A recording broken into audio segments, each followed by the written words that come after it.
First of all, I'm going to take my control box key that I get with the robot and open up the control box.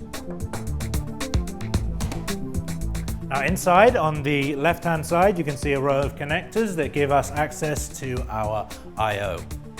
Now this ranges from yellow-colored safety signals that are Category 3 Performance Level D rated, through all the way to our analog inputs and outputs on this green connector on the right side.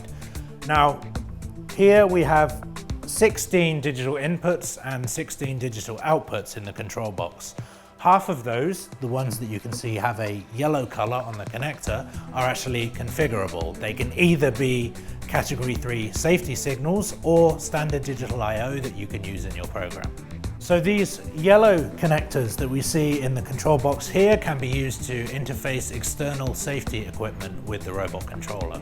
So we can take input from a safety scanner or a light curtain to switch the robot from normal to reduce mode, as we discussed previously. We can use the standard digital I/O channels to connect to a whole range of different devices, from an input signal from an infrared sensor to let the robot know that there is a new product ready to be picked, to output signals to drive solenoids, valves, any actuator that can run on 24 volts DC. So on top of the I/O channels that we have in the control box, there is also another convenient connector on the robot tool flange that gives us access to a couple of additional channels. So if I spin the robot around and take the cap off of the connector,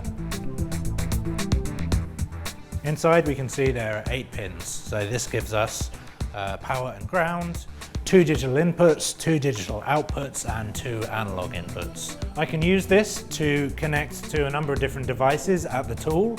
Some grippers come already customized for Universal Robots, so can plug directly into this connector.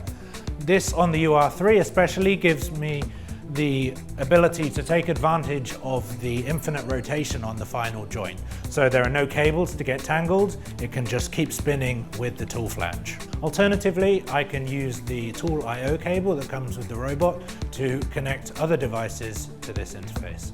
Finally, if we take the control box and turn it onto its back, we can see the RJ45 Ethernet connection on the bottom.